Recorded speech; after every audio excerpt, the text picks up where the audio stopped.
Okay, good morning guys, how you doing? So I just watched this interview, well it's a face-off really. I was just scrolling on X, Twitter, and came across this face-off between Tyson Fury and Alexander Usyk on TNT, and I went back to watch it, and the video got deleted, but I had it on my phone.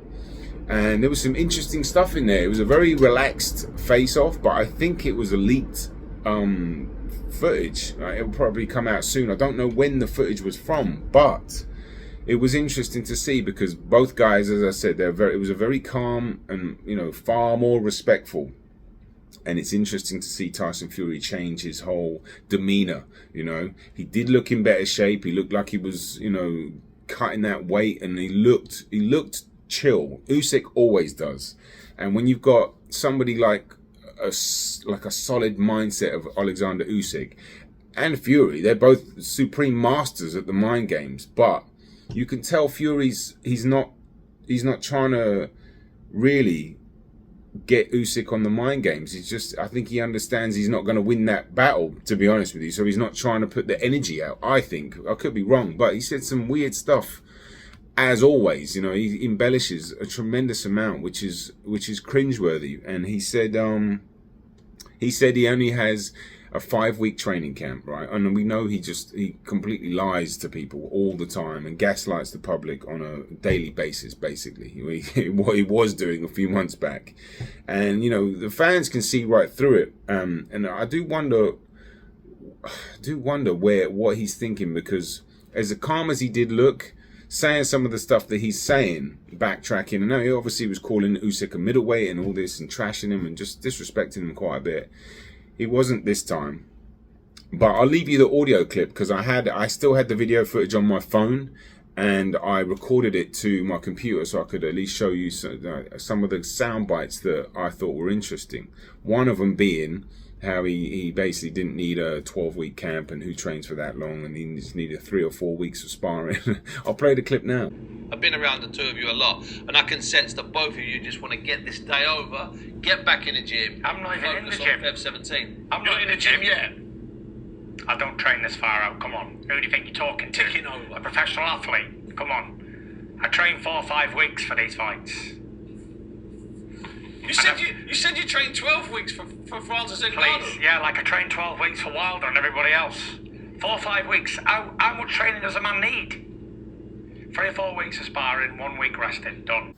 Then you had him saying that, well, Usyk's a southpaw, and what difference does that make? I've grown up with southpaws, and he referenced his brother and his dad. So you're using your dad as some sort of template to be able to fight one of the best fighters in the world. So you've been sparring. Your dad is, how old is his dad? 60. So he's been sparring his dad. Is that his what? Okay, make sense of that, please. I'll leave the clip again. Here's the clip. I've beat all the people in the world, 35 fights in a row. So I'm not really that bothered. I've been at this game a long time. Professional over 15 years now. What more? He's an average size man, 6'3", 16 stone. He's the same build as every other heavyweight that mostly you're going to fight.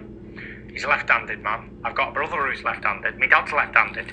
So it's not like I'm not used to fighting people who's left-handed or messing around with them. So it is what it is.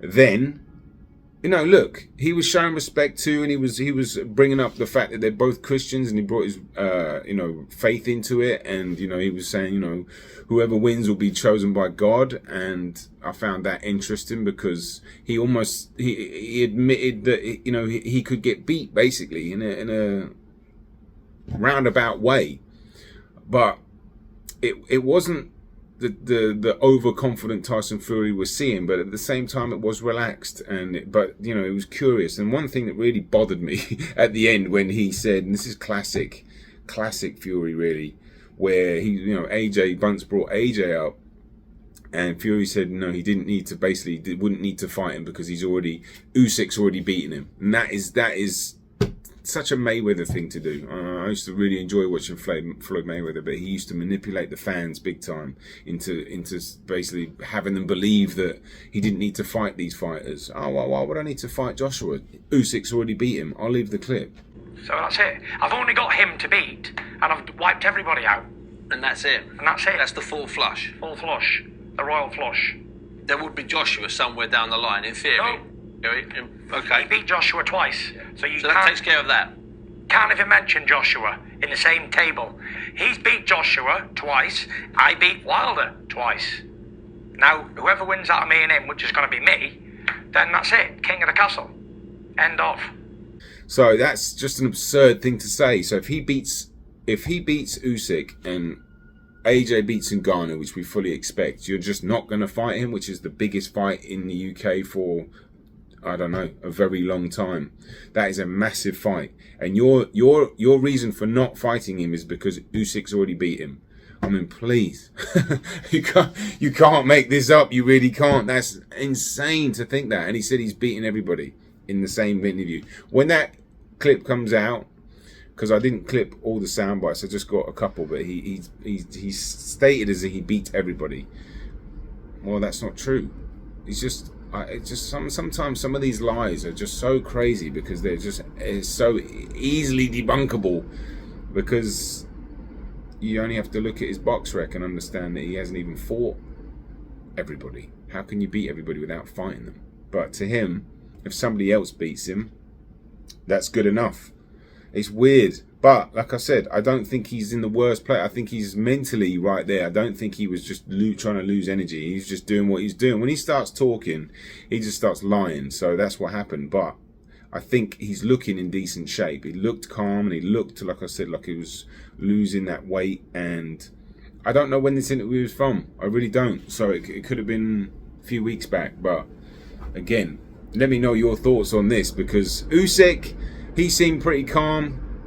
They weren't really locking eyes, you know, like, excuse me, they weren't really locking eyes like too hard. It wasn't that fierce face-off energy you would want. I know the first time they faced off, Fury was, you know, pushing him, and when you have a fighter that's out of character, right? They act out of character, and you know, I know Fury's a bit wild at press conferences, but that was a little bit wilder than normal, you know. You got to raise your eyebrows at that, and you know, but maybe he's been in the gym, and you know, obviously the rumors about him getting dropped in sparring by Jaya Patai. I nearly made a video about that, but you know, I don't personally necessarily think that's true. It probably could be, but I think it's more to do with Opatai just not getting the right sparring for his fight with Bradis, because even if he is fighting Tyson Fury or sparring Tyson Fury lows, that's stylistically just not going to work. Dimensions of that, the height, the length, Fury's, you know, boxing ability off the back foot, probably it's not going to suit Opatai whatsoever against Marius Bradis. And I made a video about that matchup. If you want to watch the link, I'll leave the link here. But yeah, so who knows? At the end of the day, people do get dropped in sparring. It's not that uncommon, you know, and it doesn't always mean that much. It could, you know, getting dropped sounds more like dramatic sometimes. Sometimes it could be a flash knockdown. There could be it could be, you know, depends how you get dropped. Could really mean, you know, you might not have, you can get dropped and not get hurt. Loads of fighters have been dropped and not get hurt before. So who knows? I don't really buy into all that. I just think Opatai's team were like, we're not going to get anything out of this, which is dangerous for them to be traveling that much, you know, with the jet lag and all that, and then they've got to go back to Saudi in a few weeks. It's weird. But anyway, let me know your thoughts. I just thought this was interesting. Maybe this video will appear, because whoever posted it, it was a Vimeo link. And as I said, I watched it and the video just disappeared. But luckily I had it on my phone. I watched it several times. And then, you know, the sound bites you heard. But that will probably be out soon. But it was a very relaxed face-off. And